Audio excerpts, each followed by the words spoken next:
on, guys? My name is Trevor, and welcome back to another Talk About It Thursday! And that's right, every Thursday we're doing random rankings, random top 10 videos, old retro reviews, all that good film and TV related stuff. And today's video is actually suggested by my friend over at Quick Reviews, where he said, rank the 10 best movies from the last 10 years.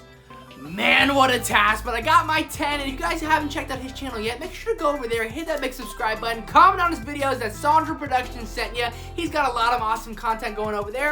And with all that said, let's get right into this list. But before I give you my 10, I'm going to give you 5 honorable mentions. And starting this list off, we have The Avengers, Hacksaw Ridge, Dallas Buyers Club, John Wick, and Silver Linings Playbook. So there's my first 5 honorable mentions. I'll be giving you 5 more halfway through the video. I'm not going to be including any animated movies on this list just because over half of this list will probably include animated movies, and in a couple weeks I'm going to be doing a Talk About It Thursdays with only animated videos from the last 10 years, my whole life, all that good stuff. So that's why they're not included in this list. So coming in at number 10 is going to be End of Watch, and this is a movie that's really slept on by most of the public. It's starring Michael Pena, Jake Gyllenhaal, and Anna Kendrick, and it's told by the perspective of the police.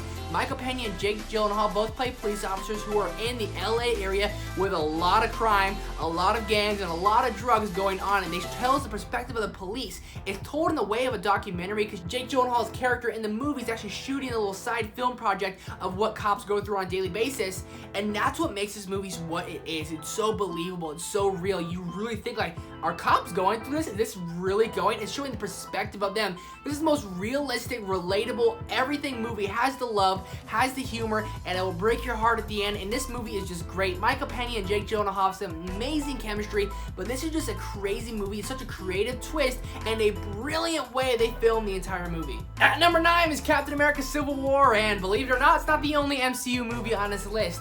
This is the one for the fans. This is basically an Avengers Civil War movie, obviously, because all the Avengers in this movie. Captain America kind of got snubbed of his own movie, but this is one everyone was waiting for, because from the comics, you knew everyone kind of turns on each other, and we got that brought to the big screen. Are you Team Cap? Are you Team Iron Man?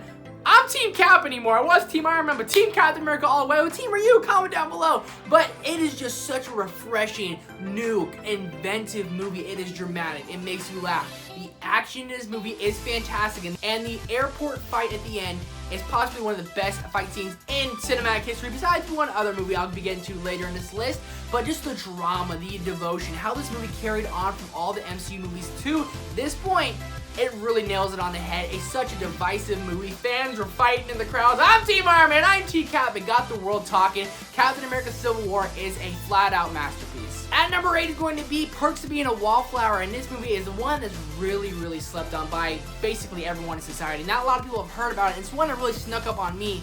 And it's starring Logan Lerman, Emma Watson, Ezra Miller, and Nina Dobrev, and it shows what kids go through in high school. It goes into depression, anxiety, social anxiety, everything that kids go through. It has that. It has the jocks, it has the kids who are coming out, it has the kids who don't fit in, it has everything, and it really nails it on the head. The humor in this movie is great, the heart in this movie is amazing, and the performances are flat out the best part. Logan Lerman and Emma Watson could have arguably got nominated for an Oscar for the role. This movie has what high school is, or at least what high school was. It has everything in this movie that is just so impactful, and it shows that people are going through something that no one really knows anything about. It shows that people have a bad past, people have dark times, that's why they're quiet, and people still tend to pick on them. It really opens people's eyes to show that everyone's going through a battle you know nothing about. Perks of Being a Wallflower is a deep, devoted, amazing movie. I highly recommend it to anyone who hasn't seen it. A fantastic film. At number 7 is going to be Logan, and what an out of the blue, just amazing movie. It really saved the X-Men universe. Logan is the first rated R movie in the entire franchise,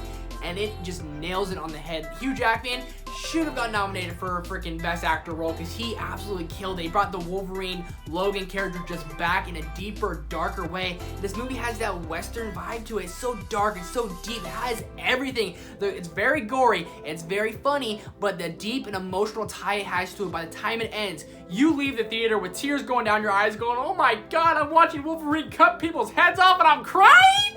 At number 6 is going to be Wolf of Wall Street, starring Leo DiCaprio and Margot Robbie and Jonah Hill. Martin Scorsese's tale on the classic freaking man, Jordan Belfort. What a movie that got brought to life. And the first hour and a half of this movie is possibly my favorite hour and a half of almost any movie ever. Just getting to know who Jordan Belfort is, what he's about, where he's gonna go. And the next hour and a half takes us a different direction, which I appreciate, but I don't enjoy the first hour and a half. It's just a great movie. Jordan Belfort, he's one of the most successful, most sleazy, and definitely most schemy person to ever do business. And movies like this really intrigue me. Movies that have to deal with a lot of money, a lot of business. Leonardo DiCaprio really just embodied Jordan Belfort. He might have got snubbed for the Oscar for this one because he really brought his all. The drugs, the money, everything in this movie was so real, so believable. Martin Scorsese is a master behind the camera.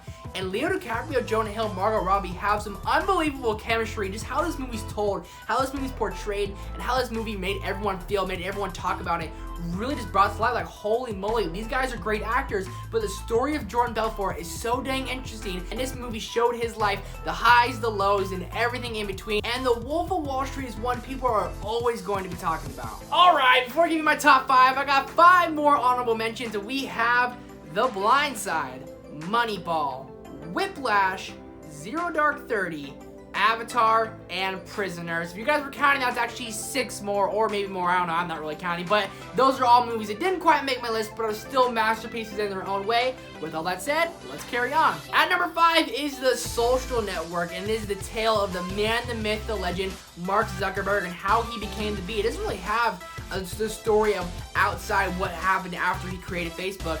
It tells the story of him being that jerk, douchebag college kid to the point of becoming the man who created Facebook.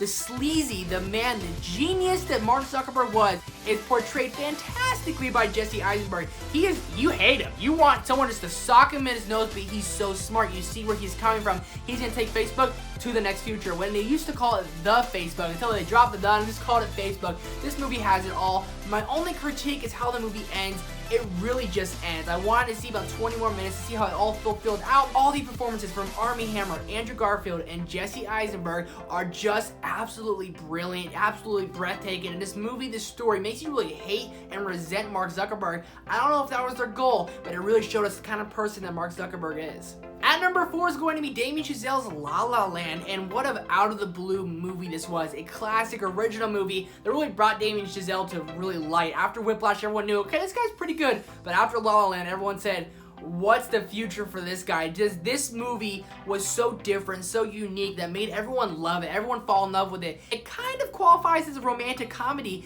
and it doesn't end as most romantic comedies ends. You can't predict where this movie's gonna go, but it's so relatable and so believable because it shows what Emma Stone's character goes through in Hollywood. She's trying to be an actress. She went to hundreds and if not thousands auditions and never got a role until she finally got it and got that big break, and that's exactly what Hollywood's like. You don't get roles ever. You're like, what? I'm getting a role?